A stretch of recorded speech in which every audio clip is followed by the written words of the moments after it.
तुम्हें तो कालु हाक जनु लावा, बार बार मोहि लागी बुलावा। अब लक्ष्मण परशुराम को कह रहे हैं कि ऐसा लगता है कि तुम तो कालु, काल को अर्थात मृत्यु को, हाक जैसे हाथ से इशारा करके बुलाते हैं, जनु लावा मेरे पास ला रहे हो, बार बार मोहि लागी बुलावा और उसे बार बार मुझसे लगने के लिए कह रहे हो। लक्ष्मण परशुराम को कह रहे हैं कि हे मुनिवर, ऐसा लगता है कि तुम तो मृत्यु को बार बार अपने हाथों से इशारा करके मेरे पास बुला रहे हो। सुनत लखन के वचन कठोरा, सुनत सुनकर, लखन लक्ष्मण के, कठोरा का अर्थ है कठोर, लक्ष्मण के ऐसे कठोर वचनों को सुनकर, परशु सुधारी धरेऊ कर घोरा।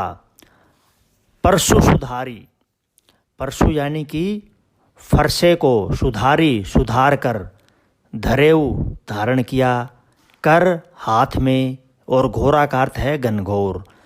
लक्ष्मण के ऐसे कठोर वचन सुनकर परशुराम ने अपने कठोर फरसे को सुधार कर अपने हाथ में धारण कर लिया। अब जनि देई दोष मोहि लोगु, कहता है परशुराम की अब जनि देई दोष मोहि लोगु, की अब कोई भी यहाँ पे मोहि मुझे, दोषु दोष, कि अब कोई भी लोग मुझे दोष न दें। कटुवादी बालकु बद्ध जोगु, कटुवादी, कटु और कड़वा, वादी वचनों वाला, कि कड़वी बातें करने वाला यह बालकु, यह बालक, वध जोगु वध करने के योग्य है। जोगु का अर्थ है योग्य। बाल बिलो की बहुत मैं बाँचा, बिलो की का अर्थ है जानकर, देखकर, बाँचा बचा, कि बालक देखकर मैं इससे बहुत बार बचा, अर्थात मैंने इसे बहुत बार छोड़ा। अब ये हूँ मरनिहार भा साचा, लेकिन अब ये हूँ, यह तो मरनिहार, मरना चाहता है, साचा सचमुच, लेकिन यह तो सचमुच ही मरना चाहता है। कौशिक कहा क्षमीय अपराधु, तब विश्वामित्र ने परशुराम से कहा, कौशिकार्थ विश्वामित्र, क्षमीय क्षमा कर दीजिए, अपराधु अपराध को। तब विश्वामित्र परशुराम से बोले कि हे मुनिवर, इसके अपराध को क्षमा कर दीजिए। बाल दोष गुण गणहीन साधु, बाल बालकों के दोष और जो गुण हैं उनकी गणही गिनती न नहीं करते कौन? साधु, कि साधु लोग बच्चों के गुण और दोषों पर ध्यान नहीं देते। खर कुठार में अकृण को ही, आगे अपराधी गुरुद्रोही। खर कुठार मैं अकृण को ही, परशुराम कहते हैं कि मेरे हाथ में तीक्ष्ण कुल्हाड़ा है। खर कुठार यानी कि तीक्ष्ण कुठार, कुल्हाड़ा, मेरे हाथ में तीक्ष्ण कुल्हाड़ा है। अकृण को ही, और मैं दया रहित, अकृण का करुण होती है दया, और अकृण यानी अर्थात दया रहित, और कोही का अर्थ है क्रोधी, और मैं दया रहित और क्रोधी हूँ। आगे अपराधी गुरुद्रोही, और मेरे सामने मेरे गुरु का, भगवान शंकर का द्रोही, अपराधी मेरे सामने खड़ा है। उत्तर देत छोड़ो बिनु मारे, केवल कौशिक शील तुम्हारे। उत्तर देत, यह मुझे सामने से उत्तर भी दे रहा है। छोड़ो बिनु मारे, छोड़े छोड़ रहा हूँ, बिनु बिना मारे, फिर भी मैं इसे बिना मारे छोड़ रहा हूँ। केवल कौशिक शील तुम्हारे, हे विश्वामित्र, केवल तुम्हारे शील स्वभाव के कारण मैं इसे बिना मारे छोड़ रहा हूँ। न तय ये ही काटी कुठार कठोरे, न तय नहीं तो ये ही यहीं पर काटी काट देता, कुठार कठोरे, इस कठोर कुल्हाड़े से इसको यहीं पर मैं काट देता।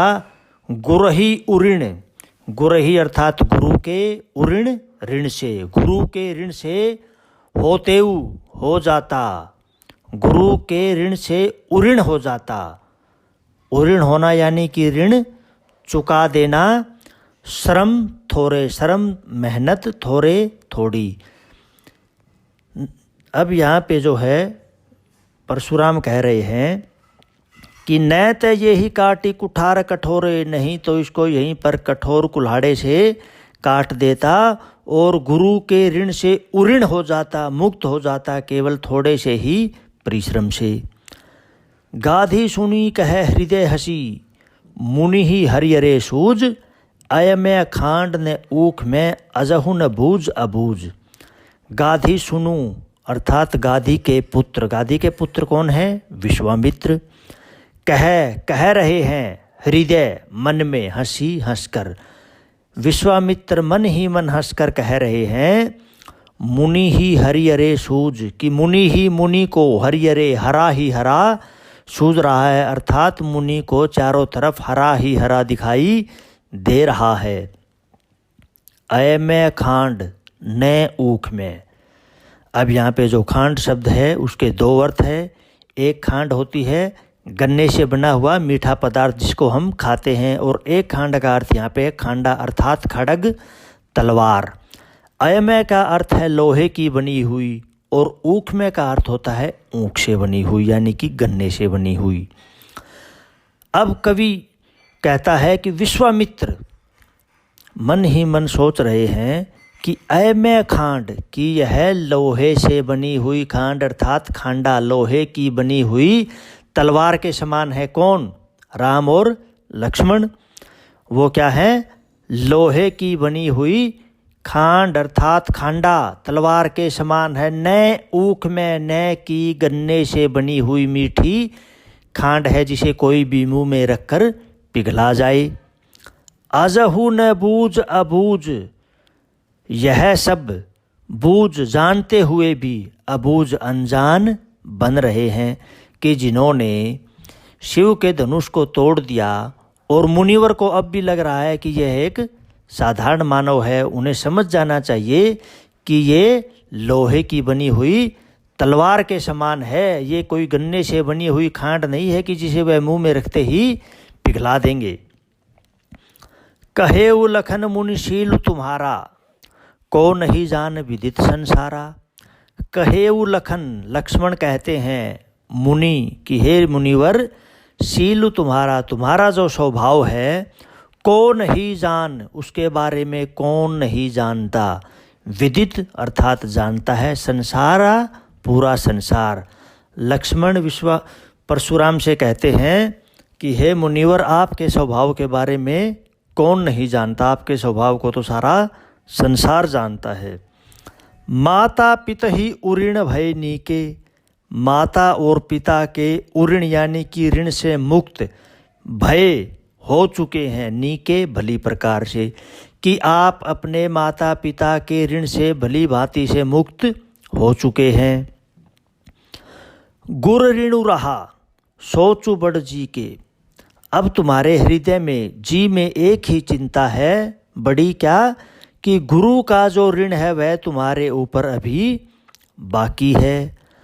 सो जनु हमरे ही माथे काढ़ा, जनु का अर्थ है मानो, हमरे ही हम पर, माथे काढ़ा यानी हमारे सिर निकालना चाहते हो। ऐसा लगता है कि मानो उस ऋण को तुम हमारे ऊपर निकालना चाहते हो। दिन चली गए, बहुत से दिन भी बीत चुके हैं, ब्याज बढ़ बाढ़ा, और उस ऋण का ब्याज भी बहुत ज़्यादा बढ़ गया है। अब आनीय व्यवहारिया बोली, अब आनीय लेकर आओ, व्यवहारिया जो अच्छे से हिसाब किताब करने वाला हो, बोली बुलाकर, कि अब तुम किसी हिसाब किताब करने वाले को बुलाकर लाओ। तुरंत देव मैं थैली खोली, और मैं तुरंत ही देव दे दूंगा, थैली खोल कर कि हमारे ऊपर जो भी तुम्हारा ऋण है वह ब्याज सहित मैं तुरंत ही थैली खोल कर चुका दूंगा। सुनी कटु वचन कुठार सुधारा, सुनी सुनकर कटु कड़वे वचन बोल, कुठार कुल्हाड़े को सुधारा, सुधार लिया। लक्ष्मण के ऐसे कड़वे वचन सुनकर परशुराम ने दोबारा से अपने कुल्हाड़े को संभाल कर अपने हाथ में पकड़ा। हाय हाय सब सभा पुकारा, और वहाँ पे जितने भी सभा में लोग थे सारे हाय हाय पुकारने लगे। भृगुवर परशु देखा बहु मोही, विप्र विचारी बचो नृपद्रोही। लक्ष्मण कहते हैं कि हे परशुराम, भृगुवर कौन है यहाँ पे? परशुराम। और परशु का अर्थ है फरसा। देखा बहु, बहु का अर्थ है बहुत बार। देखा दिखा रहे हो मोही मुझे। लक्ष्मण परशुराम से बोले कि हे परशुराम, तुम बार बार मुझे अपना फरसा दिखा रहे हो। विप्र विचारी, विप्र ब्राह्मण, विचारी विचार करके सोचकर, बचो बच रहा हूँ। नृपद्रोही, नृप होते हैं राजा और द्रोही यानी उनका शत्रु।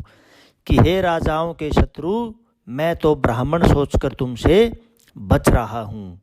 मिले न कबहु सुभट रण गाढ़े, मिले न नहीं मिले, कबहु कभी भी।